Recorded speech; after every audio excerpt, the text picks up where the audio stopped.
Hello, everyone. I'm Dijon, I'm Aiara. and welcome to the Mustcast, the podcast about the art of storytelling and how it's used across different mediums. Make sure that you like, comment, and subscribe if you want to see our channel grow, and to click the notification bell so that you're notified when we post. Happy Mother's Day to all the mothers out there.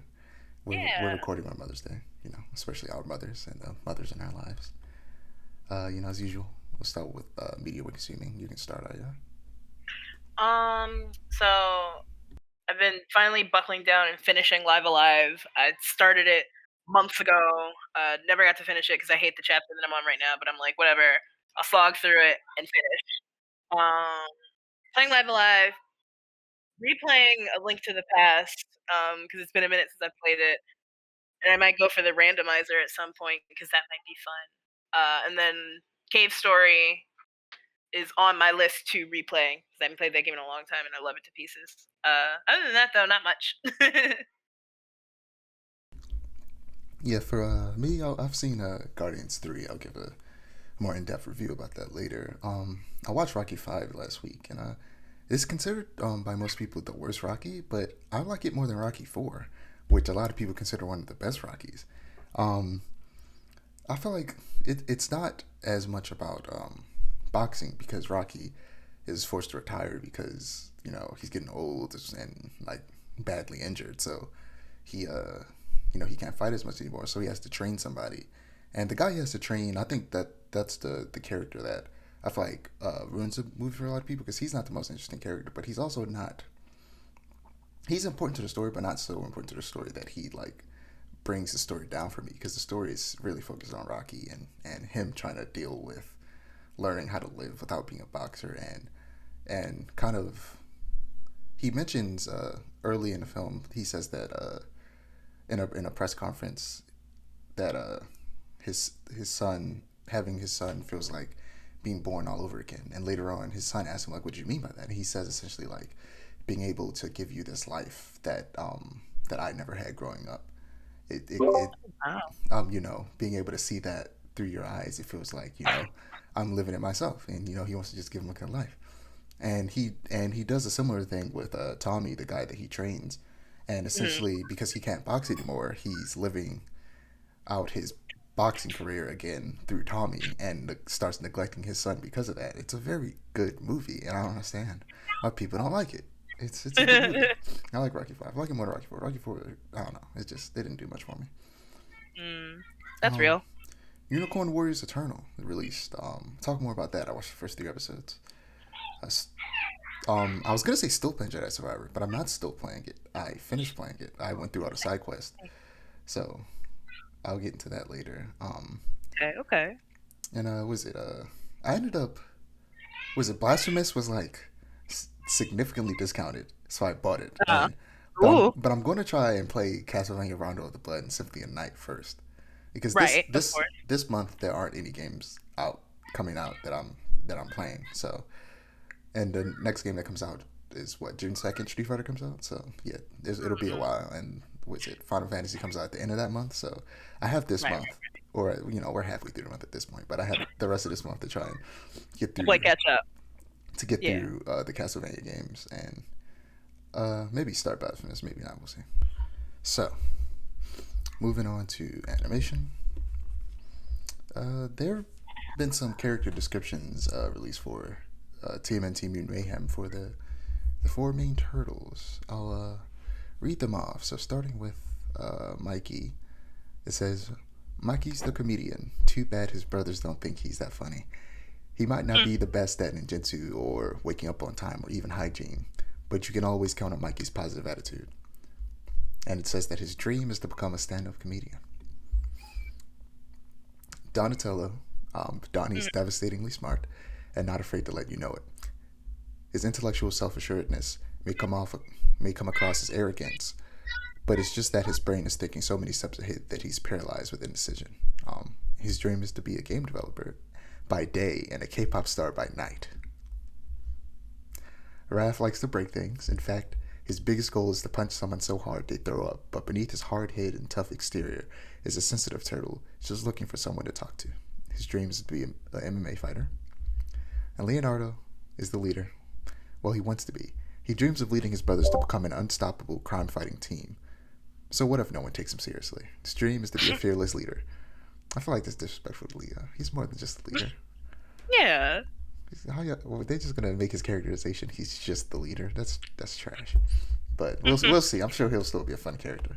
But yeah, Leo's my favorite turtle. You can't just do that to my man. Just so he's the leader and that's it. Right. There's more to it than that. But did you get a chance to check out that trailer I sent? Which one? The last one. Oh, the one for Kizazi Moto? Yeah. Yes. So Yeah. Disney is releasing an all-black animated Afrofuturistic anthology series, executive produced by the director of Spider-Verse, Peter Ramsey, with Triggerfish as the lead studio, working in collaboration with animation studios across the continent of Africa and globally. It will be telling 10 connected stories from creators across Africa, with directors from South Africa, Kenya, Nigeria, Zimbabwe, Uganda, and Egypt. It'll be releasing on Disney Plus sometime this summer. And yeah, it looks real good. African culture and the myths and mythology within it deserve the same treatment as a lot of European culture and mythology, as well as Asian mythology and culture. On both the big screen and on both animated and live action and on TV. And It's I'm so excited. colorful. Like, Yeah, I'm excited to see this. Kind of hopefully show people how interesting African culture is and how that could be used to tell really fun stories. yeah. And I feel like Black Panther kind of started people going, look, African culture is very interesting. Let's make movies and shows about it. And this is taking it a step further into animation. No, for real. And it's real refreshing to see. I'm so excited. Yeah, it's called Kizazi Moto, which just means Generation Fire. Oh. Probably said it in the trailer, and I just didn't notice because I was so wrapped up in the animation. Yeah, looks real fun. So Unicorn Warriors Eternal, directed by Genndy Tartakovsky. There was a great Wired interview of Genndy answering questions about animation from Twitter. That was the first clue I had that the show released, and that he was doing a press tour or whatever. Because I was like, this is very random, but yeah, it's good. It's good so far. It's 3 episodes have released. Was it 2 episodes released the first week, and then an episode released not too long ago. It's on Adult Swim, but they released it on HBO Max the day after. Yeah, the animation style I feel like is different from all his other shows. It's more Disney, for lack of a better term. Not necessarily a bad thing, but it's a good animation. But it's just different. Both the style still is very clearly similar to the style he uses in most of the series he works on, but it definitely feels like if his cartoons were Disney-fied. But it's fun, and it's about this group of warriors that are fighting against this ancient evil that are reincarnated every so often, and the reincarnation this time has gotten screwed up somehow. One of them, the spirit of the person didn't fully take over the person's body like it was supposed to, so they're confused and don't know who they are anymore. And one of them ended up in the body of this orphan child, and only one of them is 100% working the way they're supposed to. So they're trying to figure that out. And it takes place in this steampunk world. I believe it's in England, but I'm sure they'll probably travel the world. But as of now, it's taking place in England. Gotcha. I hope they travel the world. England's no fun. It's dreary and rainy. But Star Wars Visions Volume 2 came out, and I watched it all I think 9 episodes. So I'm gonna go through them all and talk about them. The first episode was easily the best episode and my favorite episode. It's called Sith. It's animated by El Giri, known for Alma in One Morning. The description of the episode is a former Sith apprentice finds their peaceful life threatened. And it's that classic 3D animation with 2D textures and effects. Nice. But it's in a much more painterly style. And it was just a really fun episode. And something that I want to see more in Star Wars is first and foremost stories that are being told from the view of a Sith, but also stories that really preach the balance between the Force and that, in some stories, balance is considered the destruction of dark, and some balance is considered the actual balance of the two. And Star Wars tends to go back and forth, but I prefer balance to be that they will both always exist, and you have to find a way to make it work. And I like just more nuanced stories about the Sith, and having them not just be black and white. Yeah. Um, there More fun was that way. there's this really cool bike in the episode that's like I don't really know how to describe it. It's like a hamster wheel kind of, and there was a really cool action scene with it. The second episode was called Screecher's Reach, animated by Cartoon Saloon, which is an Irish animation studio. Um, Best known for its animated feature films, The Secret of Kells, Song of the Sea, The Breadwinner, and The Breadwinner and the Wolf Walkers. The synopsis is a young girl out on an adventure with her friends discovers a legendary cave with a dark pull. This episode ended up getting darker than I expected. It was really good. And it's essentially this young girl being pulled to the dark side of the force. It was real good. It's real good. Ooh. And like, this one character had a real creepy character design. It was both creepy, but eerily beautiful. It was weird. Uh, In the Stars was animated by Punk Robot, animation studio based in Santiago, Chile, and winner of the first Oscar award for animation in Latin America. Oh Um, wow. it looks like it was stop motion, but more like it doesn't look like it was done. It was like stop motion, like done by hand. Like it was look like it was like done in like a computer, but made to look like regular stop motion. But I haven't found out which one it was, but I'm pretty sure that's probably what it was. Um, it's about two sisters who are the last of their kind, fighting for survival when Imperial forces discover that they survived the annihilation of their people. Towards the end, it really hit me in the feels. And I'm going to talk about why once I talk about the next one, which is called I Am Your Mother, animated by Aardman of Wallace and Gromit fame. Oh wow. So, yeah, this one was full claymation. And it's about a young pilot named Annie who is embarrassed by her clingy mom and, has to team up with her on a race at her flight school academy. Like I said, stop motion and paternal stuff really gets to me. And there was some stuff like that in the last episode, and that stuff just really hits me in my soul. And this one got me too. I was like, you can't do this to me. No, please. But yeah, the moment I saw the art style, I was like, I recognize that art style. Where do I know that from? And I was like, oh, Chicken Run. Well, this one was probably easily my second favorite. It's called Journey to the Dark Kid, animated by Studio Mir, known for doing a majority of Legend of Korra and the fourth season of Boondocks. Studio located in Korea. And yeah, you can tell it's them because the action is good. It's about a hopeful mechanic and disillusioned Jedi teaming up for an unlikely quest to turn the tide of a war. And this episode is definitely about dark and light coexisting and like not being able to be removed from each other. And like I said, I just love stories like that, and I'm glad within this anthology series they're allowed to just really experiment within the Star Wars world. And we need more non-canon Star Wars stuff. I want a Star Wars What If series similar to Marvel What If, where it's like, what if things went differently? Like, what if Anakin didn't lose to Obi-Wan? What if Luke turned to the dark side? Stuff like that. Right. But what is it? The next episode was The Sky Dancer, animated by Studio La Cachette, who worked on Genndy Tartakovsky's Primal and did an episode on Love, Death, and Robots.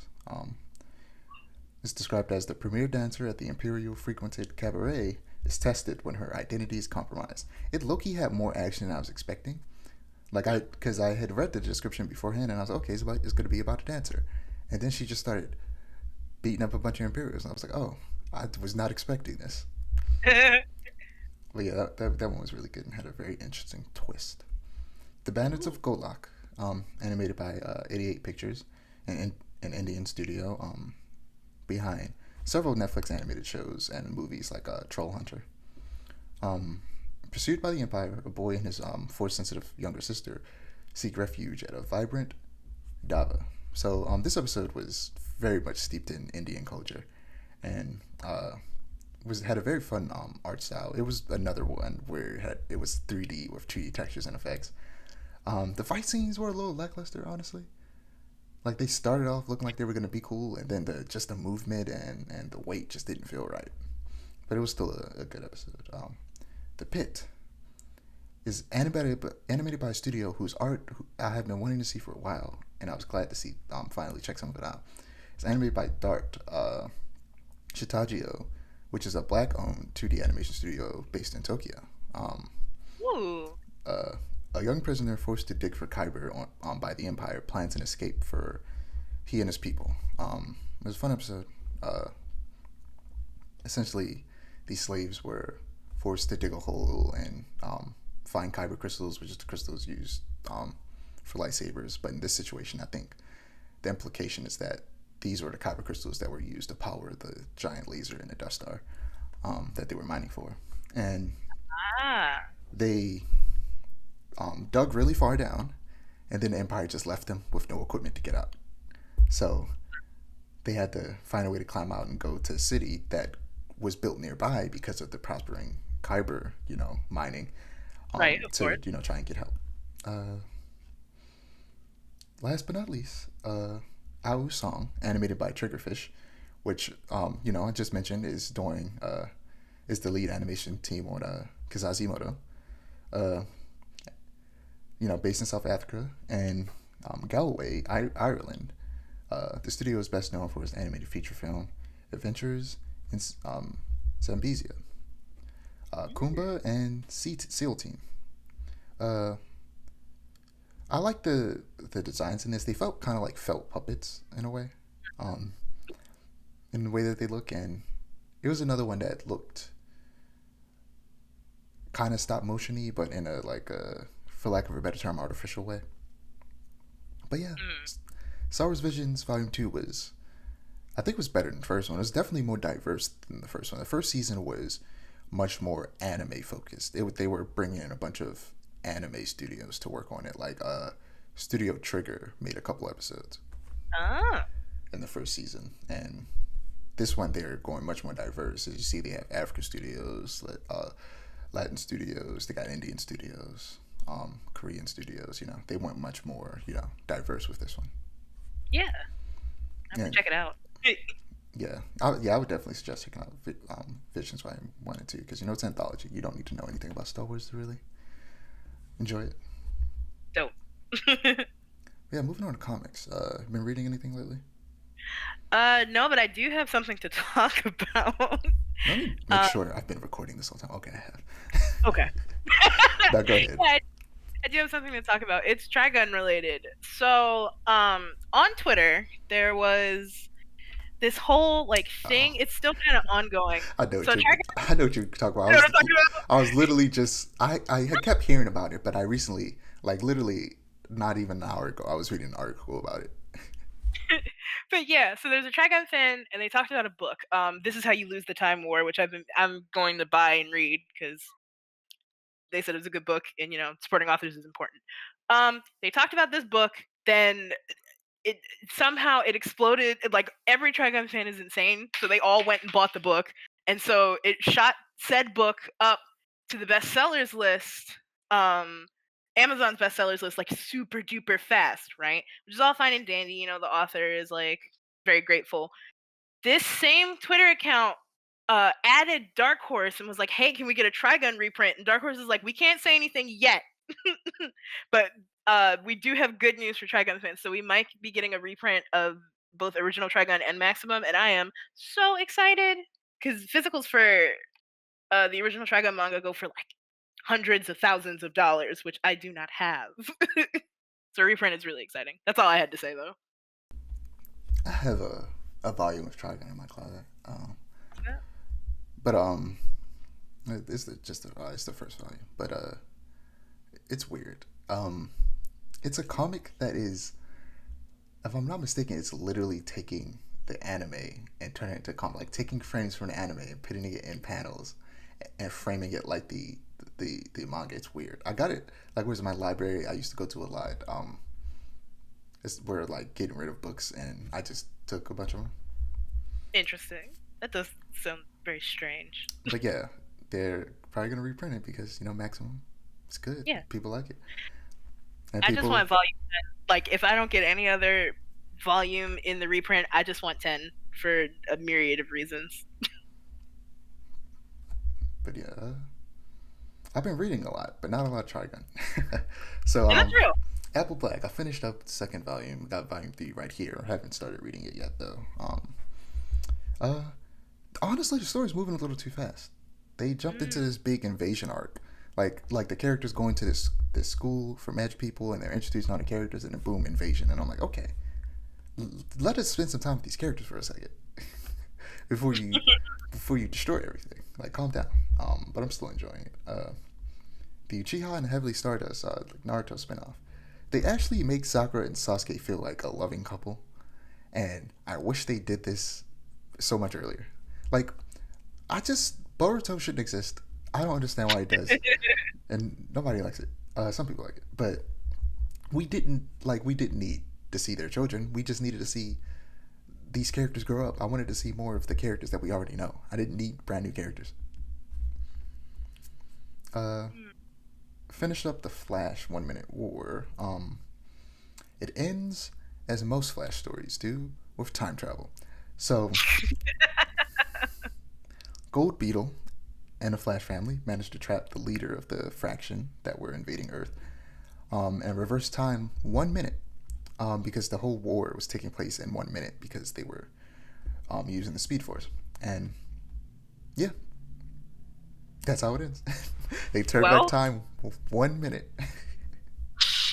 and, So it never even happened.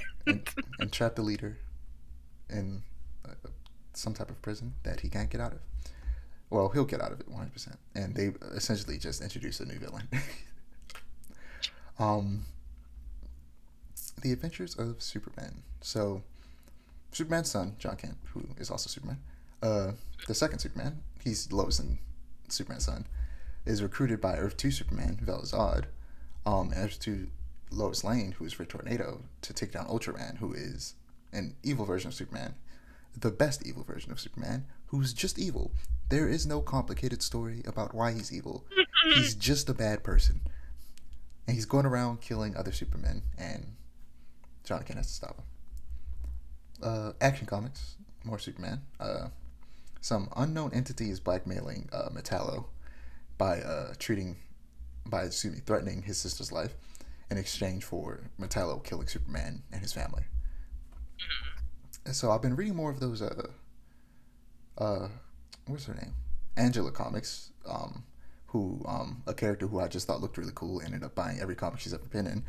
And they're good comics though. So I've read Original Sin, Thor and Loki, the 10th Realm, and Thor discovers that he has a sister, Angela, and goes out to seek her with the help of Loki. And they make their way to the capitalist society of heaven, where every interaction requires a transaction and money rules their society. They literally are always like, you can't walk up to someone and have a conversation without them asking you to pay them for their time. That is how this society works. It's very interesting. It would be more funny if it wasn't so true. But also, I've been on a big Jeff Loeb and Tim Sale kick. Rest in peace, Tim Sale. He passed away not too long ago, a few months back. Most famous for Batman: The Long Halloween. But I was reading two other stories written by them. Superman for All Seasons was the first one I read. Superman for All Seasons tells 4 stories of Superman and Clark Kent from the perspective of his father, Jonathan Kent, Lois Lane, Lex Luthor, and his high school sweetheart, Lana Lang. And maybe it's because I'm in my early 20s, but I'm obsessed with these tales of Clark Kent becoming Superman and discovering what he stands for. And yeah, those stories have just been really fun. I also read Catwoman When in Rome, another Jeff Loeb and Tim Sale comic that takes place in the same universe as Batman: The Long Halloween.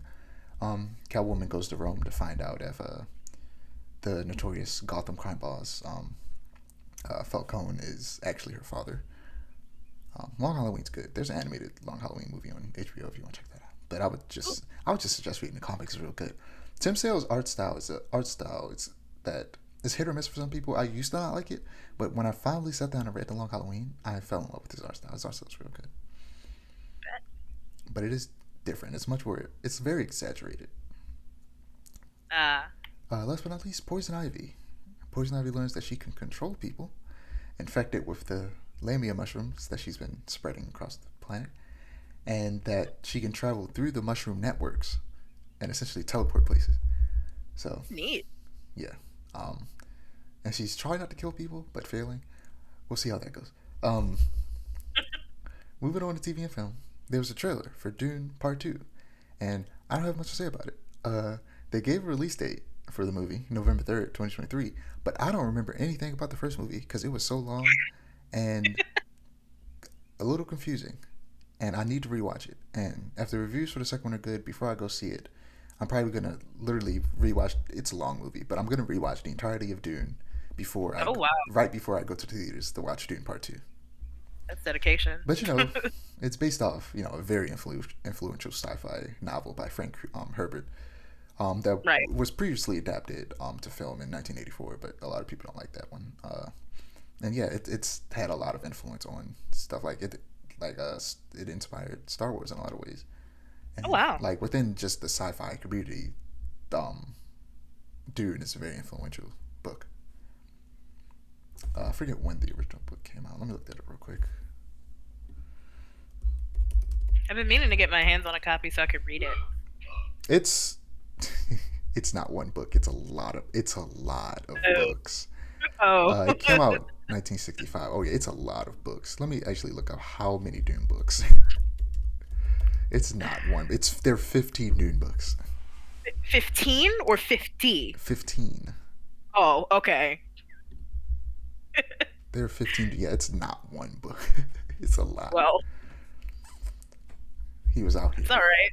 I mean, I like reading. But last but not least in TV and film, Guardians of the Galaxy Volume 3. James Gunn is a god. Okay. This is why this was the Marvel movie where I was like, I don't care about reviews. I'm just gonna check this out because I trust this man, and I was right to trust this man. It goes to show how great these movies can be when you actually let the artists work and aren't just rushing everything like they have been for the past few years. This trumps Captain America as the best trilogy in the MCU for me, and just might make Guardians of the Galaxy the best comic book trilogy in general, if not one of the best trilogies of all time, outside of comic book movies. Oh wow. It tells a story of abuse through the eyes of Rocket Raccoon and sends a strong message against animal abuse. PETA calls Guardians of the Galaxy Volume 3 the best animal rights film of the year. Oh wow. They say that it helped audiences see animals as individuals and suggest that just because we can experiment on them doesn't mean we should. Right. The High Evolutionary, played by Chukwudi Iwuji, is an amazing villain who they don't for a second attempt to try and make you sympathize with him. He's just a horrible abuser who needs to be taken down. And there's a decent amount of action, but I feel like not as much action as usual. But there is this one shot action scene that is breathtaking. It's gorgeous, with a great song playing in the background. James Gunn is known for using a lot of licensed music in his movies, and he has some great taste in music. I've been listening to the soundtrack like all week. I saw it twice, by the way. Oh wow. I saw it Thursday it came out, and then I saw it Sunday after that. We also get some great endings to the arcs of all the other Guardians as well. Not just Rocket, even though he is like the main focus.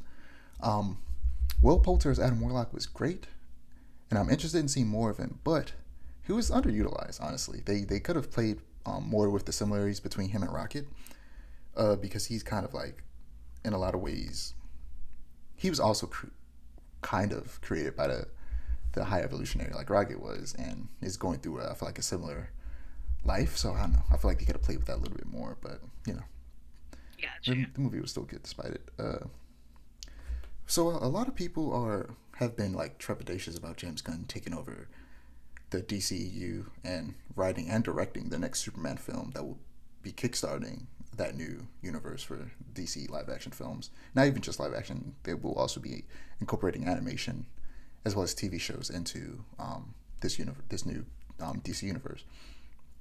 But in an interview on the press tour for Guardians 3, James Gunn said something that I feel like should let everyone know that he'll make a great Superman movie. He said, I always hope for one thing when people go to see my movies. I hope that people love the person next to them a little bit more than they did when they first walked in. That maybe they feel a little more hopeful about what this world can be.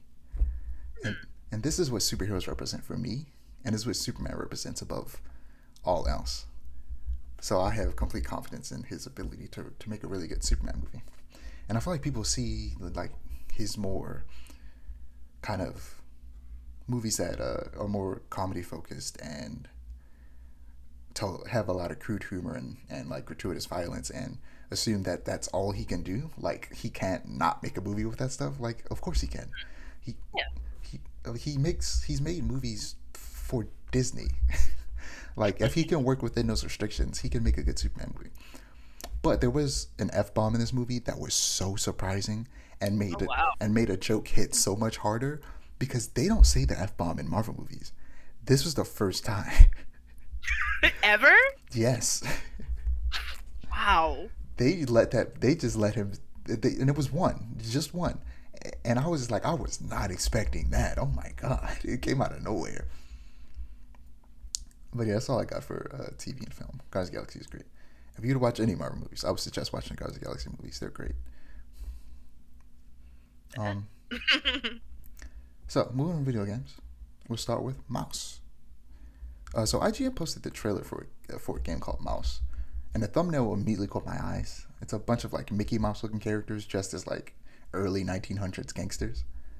And the Steam page description says, join private detective John Mouston in Mouse, a gritty jazz-fueled shooter with guns blazing and retro rubber hose animation style. Battle your way through a corrupt city full of crooks and danger. Inspired by classic FPS and noir films, Mouse is the explosive shooter you've been waiting for.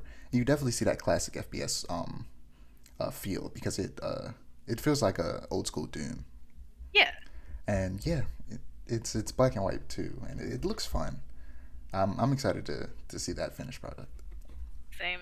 I saw a thing about it and I really agree. Like it really resonated with me. It's like I am so tired of seeing classic childhood in air quotes because this isn't really our childhood, cause early 20s, but classic childhood XYZ turned scary. Like I'm tired of that. Give me more of this. More like. Well, I like Bendy and the Egg Machine. I want that to be like an animated movie. Yeah, that's fun. Not like Bendy. Bendy is good. I'm tired of seeing like because some things are going into like public access. They keep trying to make horror movies out of stuff. Like they're making one out of the Grinch and Winnie the Pooh, and I'm like, why? It's like unnecessary. Who wants this? Nobody asked for you to make a Grinch horror movie. Right. The Grinch isn't even scary. Like you have to try really hard. No, the Grinch creeped me out when I was a kid. That creepy smile he does that one time when it like goes all the way up to his ears. That creeped me out when I was a kid. Okay, fair. But yeah, it looks fun. Yeah. So PlayStation is rumored to be having a showcase at the end of the month, and we'll hopefully finally see Spider-Man 2 and find out whether or not it's actually releasing this year. Like, it's so annoying because they know that people are going to buy the game. A lot of their games. So now they're at a point in their I want to say career for lack of a better term, where they know that they can wait forever before starting press tours on stuff, and people will still buy it. So they just won't tell us anything for a long period of time, despite announcing it so long ago. Like if you aren't going to show us anything in between that period of time, just don't announce it, because then you're just going to have us waiting the entire time. I'd rather be anticipating the announcement and then you're telling us it comes out later this year than you telling us it's coming out like 2 years ago and then not showing us anything within that time period. It's like, I don't know. Sounds pretty sus to me. I mean, it's not though because they did the exact same thing with God of War and it won several Game Awards and became one of the most awarded games of all time. Like I know for a fact the game's going to be good. I just hate their process of like advertising. It sucks because they know we're going to buy it and they know the game's good, so they just don't feel like they need to advertise it. That makes sense. That makes sense. But Redfall. So it came out and it's been catching a lot of flack for That's being what I'm saying. It wasn't so good. for being buggy and following the games as a service trend and failing at it. Um, uh, Despite this, I decided to try it out myself and form my own opinion because I love Arcane and it's on Game Pass, so it's practically free. If it wasn't on Game Pass, I probably wouldn't play it, honestly. So I proceeded to try and play it and had to wait for the same update to download twice. oh no. Then, when I was finally able to boot it up, it proceeded to ask me to create a Bethesda net account. So I was like, okay, fine. And then it had an error when I tried to make the account. So I just didn't play it. I'm gonna try again soon, but I was hoping I would like it despite everything. But based on my experience so far, I'm like, I'm probably not gonna like this game. And yeah, I mean, Arcane's allowed to do different things, but why make a game as a service game? I don't understand. What was the purpose? It's like Wizard Rocksteady's doing the same thing. They made Batman, now they make a Suicide Squad, but they're making Suicide Squad a games as a service. It's like nobody wants this from you. Why are you making a games as a service game? No one's asking you to do this. What's wrong with you? Yeah. You have absolutely no experience in this field. Why are you doing this? Even the people who have experience in this field, like Bungie, who made Destiny and essentially kickstarted all of this. Destiny, both the first Destiny and Destiny 2 were not very popular or considered to be good when they first came out. And it was after years of continued updates that they finally got good. So if they don't plan on working through the rough stages, it's not gonna it's not gonna really do well. And I don't think they do plan on supporting this game very long. So I think if you don't plan on supporting it for years to come, don't make a live service game. Yeah, no, for real. You have to be willing to push through the bad if you're going to make a live service game. But also, some studios just like, we aren't looking for these types of games from you. And you essentially forcing yourself to have to work on this game for years is depriving us of us winning the actual types of games that we come to you for. Right. So I prefer studios like this just not try and make live service games because I prefer you to make the games that you're good at rather than spending years working on this game that nobody asked for. No, for real. But second to last, we're going to talk about Tears of the Kingdom. Yay. So I've discovered that I don't know if it's a very specific writer at GameSpot, but GameSpot apparently they just like spoiling stuff in their reviews.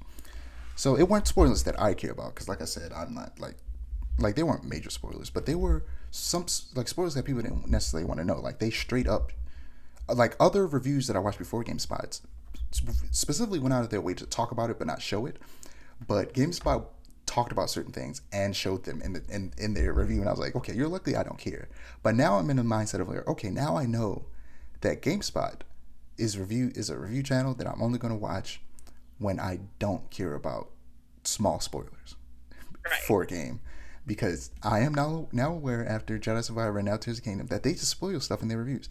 I need to find out if Tears of the Kingdom and Jedi Survivor had the same reviewer or something like that, because it would make sense if they did, because they came out pretty close to each other. Now I wouldn't imagine a reviewer has enough time to review both of those games at the same time because they're both pretty big. But either way, it's like, come on.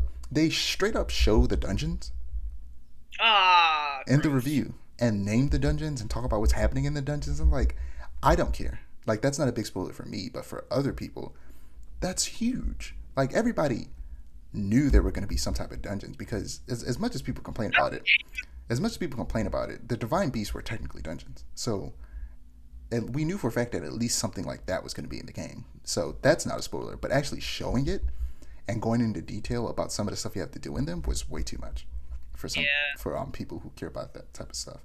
And they also Once, walkthrough. yeah, they once again really get into the weeds of the story, but not so much so that I was up. Like I said, it wasn't a level of spoilers that I was upset with, but it would have been a level of spoilers I would have been upset with if this was a game I wanted to go in completely spoiler free. It like I don't know, it was weird, but just talking about the surface level stuff that we've been seeing in Tears of the Kingdom on like Twitter and stuff. Uh, so in a lot of the trailers and review footage and like previews, I don't know if you noticed it, but there were like constructs that were all green instead of like being their usual color, like the color of wood, and then like the wheels, which are usually like black and green and yellow. Have you I did noticed that? notice And some of them are it. like all green. I found out why. Oh, So I talked about that ability before, how you can save certain like builds that you made, so that you don't have to try and remember how you made them before and like recreate them. You can actually just like go into the menu, and if you have the parts, build it, have it auto build itself. mm. So you can also do that without actually having the parts. And Oh, instead, it uses this new resource called Zonite and makes it out of that. And that's why you'll see certain constructs that are all green, because they're made out of Zonite and they are made from scratch and aren't made out of the actual like resources. that's cool. So if you have enough Zonite, you can still like make these different types of things, even if you don't have like a wooden plank or wheels or fans or whatever around you. Hmm, So yeah, that's cool. that is I really wonder cool. if you could cheese that and connect a cooking pot to something, and then that way, like, because the cooking pots in this game are now one use, so that way you can Right. kind of like make cooking pots out of Zonite. That way you don't have to always have to get one from like one of those like gumball machines. I feel like that might be a way to cheese that, so that you always have a cooking pot. You can just make them out of Zonite. You add them to like some type of build, and then like recreate it whenever you need it. Right. I'm gonna try that when I play it, if people don't already do it, and I don't find out it's possible before that. That. But yeah, this game just looks so good. I've seen, like you said, you said before, you've seen a bunch of weird stuff. You want to repeat what you said earlier? Okay, so it's been what, 3 days since Tears of the Kingdom came out? Just about. Probably, yeah, 3 days. I have seen a tank, a Trojan horse, an entire fighter jet, like a straight up a fighter jet. Um, what else? They're making contraptions to like launch Koroks all about the place. It's insane.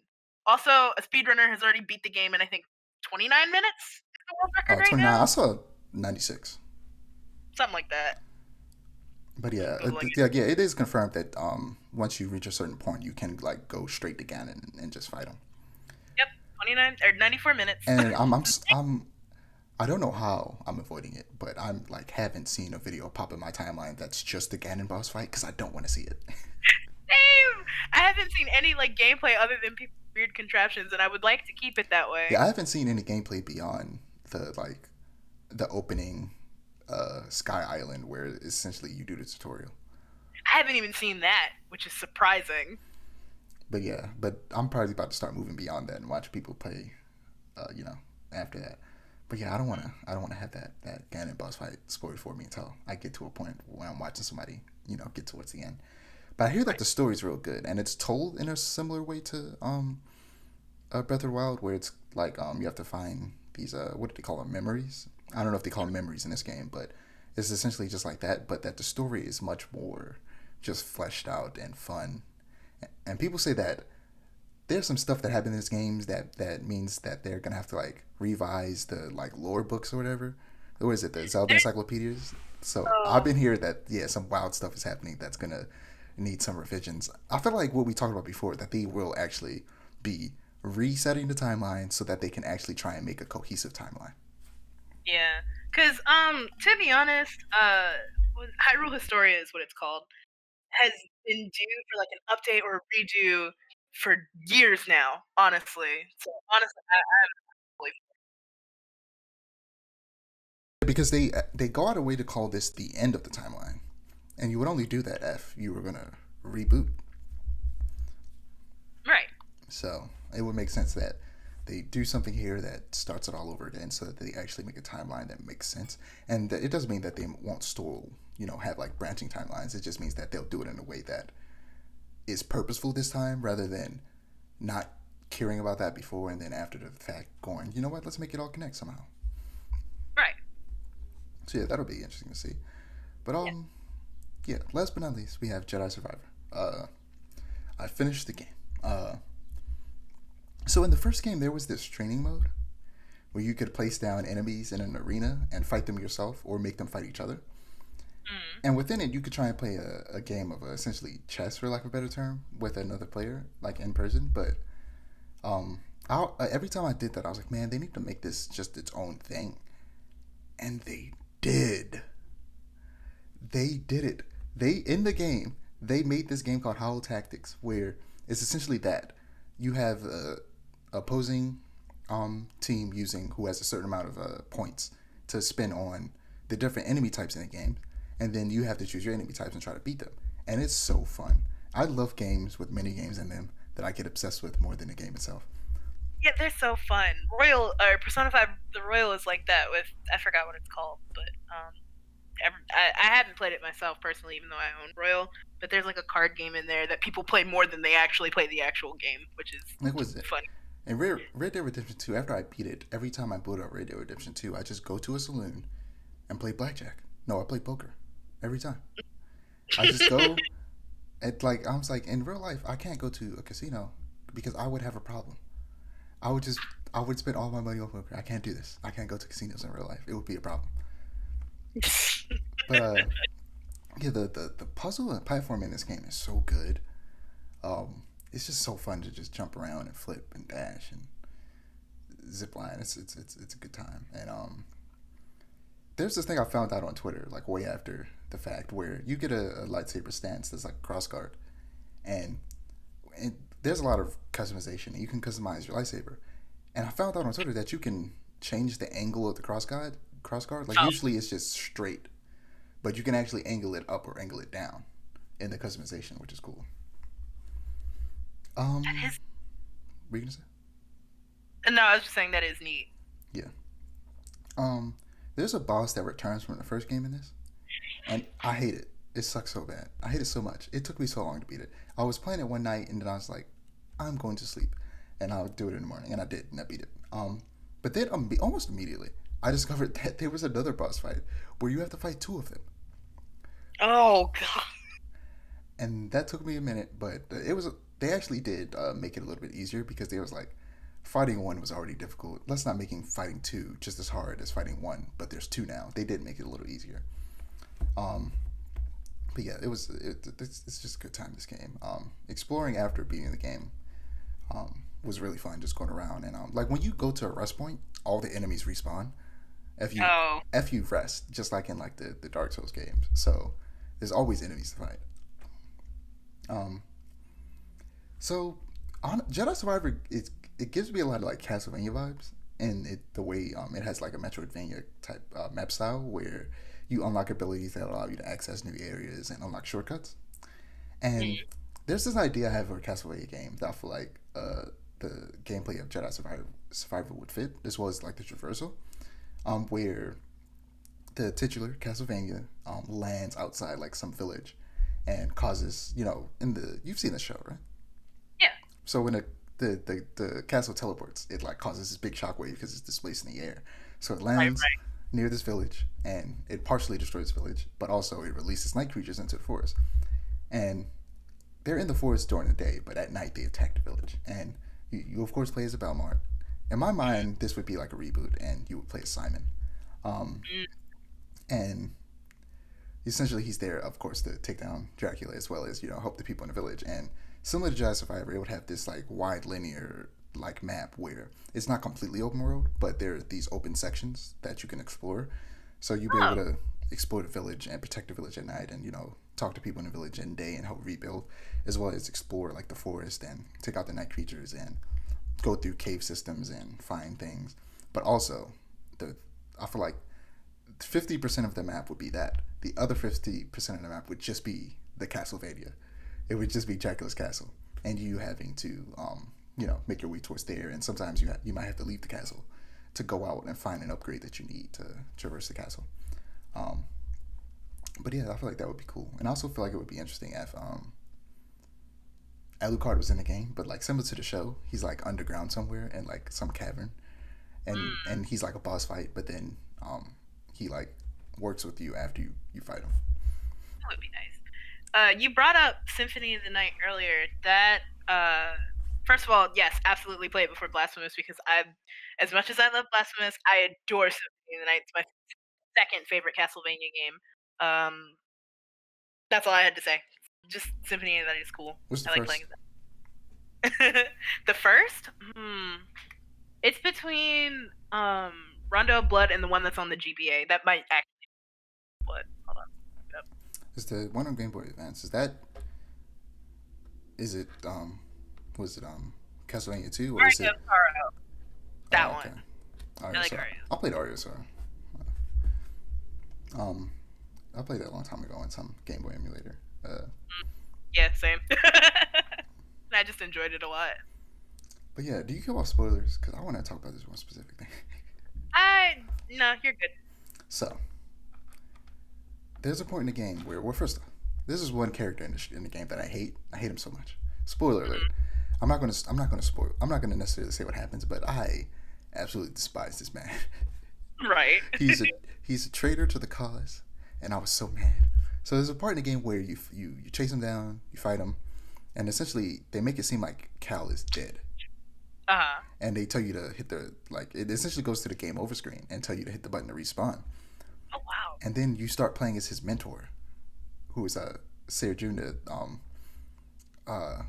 played by Deborah Wilson, who if you watch Matt TV, you probably know her. She's Black Lady on that, but and she's in a lot of video games. She does a lot of voice acting. And yeah, and you play as her, and it's so cool. And her force abilities are so much more powerful than his, and she's lifting things that he can't lift and just destroying people as you play as her. And then you go to her archive that she's trying to save, full of a bunch of Jedi text, and you see the man, the myth, the legend, the child slayer, the man who slays children and women too, Darth Vader. Wow. And you fight Darth Vader with Seer, and it is one of the coolest boss fights. It is the coolest boss fight in the entire game. It is the perfect balance of difficulty where once you recognize the patterns, you can easily get through the first two phases, but the third phase is still challenging, even after you figure out the first two phases. And so many boss fights, I beat them by the skin of my teeth. And when a cutscene plays, I let out a sigh of relief because I'm like, oh god, I was about to die. One more hit and it's over. I'm so glad. But yeah, that and at the end he starts like he's swinging with one hand at first and kind of just being like a days cool. But then at the end he's like, okay, shit's getting real. I got to start fighting for real. She's putting hands on me. So he starts using the lightsaber with both hands, and his movements are like just like traditional like kenjutsu Japanese sword fighting, and I'm just like, oh, it's so good. It's so good. Oh, that boss fight was great, and then he murders her, but you beat the boss fight, but he still kills her. It's sad, but it was just one of my that might go down as one of my favorite boss fights of all time. It was so good. It was so hype. But when you enter a boss fight, and like you die and come back, it like doesn't play the first cutscene again. It plays the cutscenes in between phases. You can skip them, but it doesn't play that first cutscene again. The person is just sitting there waiting for you. So when I walk back into the room, he's always just standing there, menacingly. That's my favorite thing that video games do. Like, not a lot do them. A good chunk will like just play the cutscene again, but I love when they skip that initial one and then it's just like, oh, you're back for more, huh? Yeah, you just walk in there, standing there, and then his life bar shows up. I'm like, oh god, why do I hear boss music? No, for real. That fake out game over though, that is good. Yeah, they did the same thing in God of War. I had it spoiled for me though. For God of War, at the beginning of God of War, when you're fighting Thor, like he kills you, and then they tell you to respawn, and you come back, and he does his Spartan Rage, and I had that spoiled for me, and I wish it didn't, because it was a really cool moment where they make you think that Kratos is dead. You're not playing as Kratos anymore. You're gonna play as his son, but no, Kratos, he didn't die. But it was a good moment still. But Kratos Kratos' death were greatly exaggerated. Yeah, I mean, he's died like several times, and he just crawls out of hell. Yeah. But yeah, Jedi Survivor is so good. It's easily, I think, the best Star Wars game ever made. Oh Until wow. until they make a third Force Unleashed game, then that'll be the greatest Star Wars game ever. What about Lego Star Wars? No, I'm kidding. Lego Star actually Lego Star Wars Skyward Saga is a really good game. I got that game for my brother. I think for Christmas last year, or maybe his birthday last year, and that game's fun. It might have been Christmas. I think it was closer. That's closer to when the game came out. Yeah. And yeah, that game's fun. It is legitimately fun. They actually changed the combat to be more like a hack and slash. So it's essentially a Star Wars hack and slash, which that's also what Force Unleashed is. And if they make a new Force Unleashed, I really want them to lean into the hack and slash nature. Force Unleashed is basically just a fan fiction. It's just pure fan fiction. You're playing as this super powerful Force user who does ridiculous things like pulls Star Destroyers out of the sky with the Force. It's wild. Sounds wild. But yes, that's all I got. Nope, that's all I've got. Yeah, no. As usual, find my ads below me. Find Aiara's at below him. Don't forget to like, comment, and subscribe to our channel if you want to see more storytelling content, and to click the notification bell so that you're notified when we post. Peace. See y'all.